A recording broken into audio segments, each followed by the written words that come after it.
வணக்கம். நியூஸ் 18 தமிழ்நாடு செய்திகளுக்காக நான் ஸ்ரீராம். முதலில் இந்த நேரத்திற்கான தலைப்புச் செய்திகளை பார்க்கலாம்.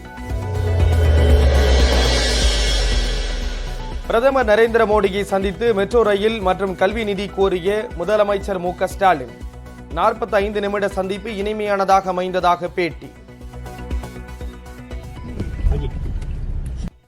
எல்லாம் கேட்டாரு, பொறுமையாக கேட்டாரு. இன்னும் சொன்னா 15 நிமிஷம் தான் டைம் இருக்கும், எப்போ யாருமே கொடுப்பாங்க. இன்னைக்கு கிட்டத்தட்ட 40 நிமிஷம் வரைக்கும் பேசியிருக்கோம். அதனால எப்படி இருந்துச்சுங்க தெரிஞ்சுங்களோ.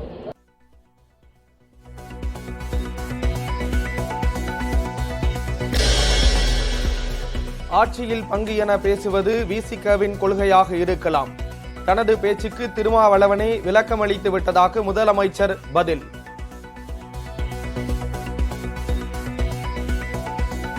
காங்கிரஸ் முன்னாள் தலைவர் சோனியா காந்தியுடன் முதலமைச்சர் மு க ஸ்டாலின் சந்திப்பு. டெல்லி சென்ற நிலையில் மரியாதை நிமித்தமாக சந்தித்து பேசினார்.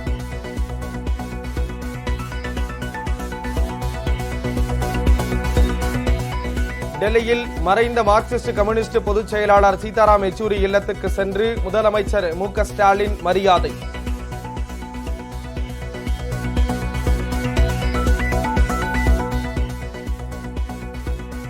கேரளாவின் திருச்சூரில் ஏடிஎம்மில் கொள்ளையடித்த பணத்துடன் கண்டெய்னரில் வந்த கொள்ளையன் காவலர்களால் சுட்டுக் கொலை.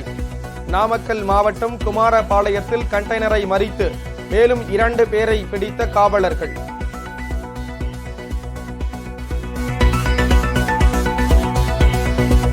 நாமக்கல்லுக்கு திருச்சூர் காவல் துணை கண்காணிப்பாளர் ஜிஜோ வருகை. ஏடிஎம் கொள்ளை கும்பல் குறித்து விசாரணை.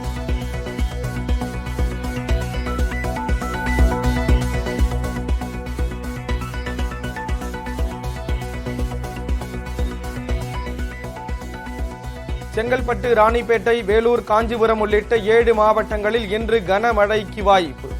கோவை, வேலூர், திருப்பத்தூர், கிருஷ்ணகிரி, தருமபுரி உள்ளிட்ட 19 மாவட்டங்களில் நாளை கனமழை பெய்யும் என வானிலை மையம் கணிப்பு.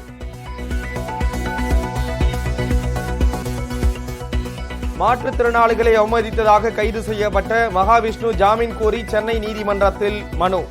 நிபந்தனையற்ற மன்னிப்பு கோருவதாக மனுவில் தகவல்.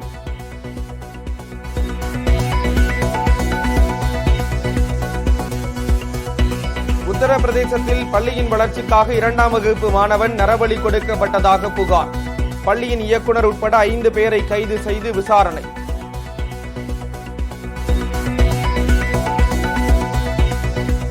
சென்னையில் அமலாக்கத்துறை அலுவலகத்தில் செந்தில் பாலாஜி ஆஜர். உச்சநீதிமன்றத்தின் ஜாமீன் நிபந்தனைப்படி கையெழுத்திட்டார்.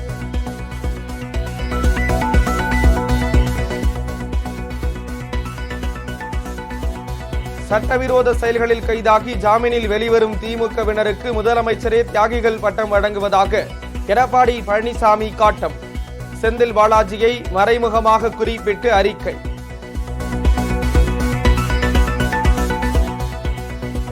சென்னையில் சொத்து வரி 6 விழுக்காடு உயர்வு. சென்னை மாநகராட்சி கூட்டத்தில் தீர்மானம் நிறைவேற்றம்.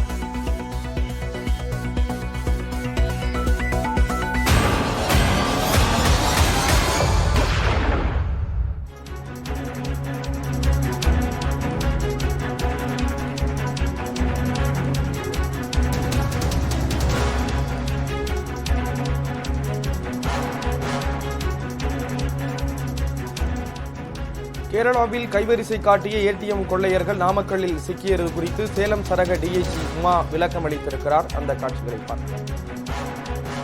காலையில 6 மணிக்கு நம்ம நாமக்கல் எஸ்பி அவங்களுக்கு திருச்சூர்ல இருந்து எஸ்பி ஒரு தகவல் சொல்றாங்க. திருச்சூர்ல ஒரு 3 ஏடிஎம் உடைக்கப்பட்டு அங்கிருந்து பணம் கொள்ளையடிக்கப்பட்டு வருவதாகவும் அது ஒரு கிரேட்டா கார்ல வரதா தகவல் சொல்றாங்க. சொன்ன உடனே நம்ம மேற்கு மண்டலத்தில் இருக்கக்கூடிய டிஸ்ட்ரிக்ட்ஸ் எல்லாத்துக்குமே இந்த இன்ஃபர்மேஷன் பாஸ் பண்றோம். வெஹிக்கிள் செக் ஆர்கனைஸ் பண்றோம். எல்லா இடங்கள்லயும் வரக்கூடிய அங்கிருந்து வரக்கூடிய வாகனம் அந்த கிரேட்டா வெஹிக்கிளை டார்கெட் பண்ணி வெஹிக்கிள் செக் பண்றோம். பண்ணிட்டு இருக்கும் போது அடுத்த 1 மணி நேரத்துல நமக்கு என்ன தகவல் வருதுன்னா, அந்த கிரேட்டா கார் ஒரு கண்டெய்னர், அந்த கண்டெய்னர் லாரியில வர்ற மாதிரி ஒரு தகவல் அடுத்து அவங்க ஒரு இன்ஃபர்மேஷன் கொடுக்குறாங்க. அப்படி கொடுக்கும் போது இங்க கிட்டத்தட்ட ஒரு 8 மணி இருக்குமா, 8 மணி போல 8:45 போல நம்மளுடைய டீம், அதாவது நாமக்கல் டீம் வெஹிக்கிள் செக் பண்ணிட்டு இருக்காங்க.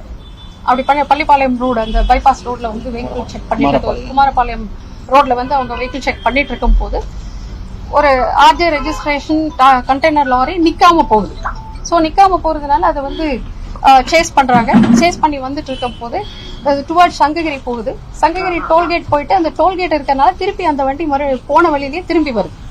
திரும்பியும் ஒரு 2 முறை அவங்க சங்ககிரி சுத்திட்டு அடுத்ததா வெப்படை ரோடு எடுக்கிறாங்க. வெப்படை ரோடு எடுத்து வரும்போது இந்த சன்னியாசிப்பட்டி கிட்ட அவங்க ரேஷ் டிரைவிங் அதுக்குள்ள எல்லா டிஸ்ட்ரிக்ட் ஃபுல்லா நாங்க வந்து அலர்ட் பண்ணி அங்கங்க வந்து ஸ்ட்ரென்த் போட்டிருந்தோம்.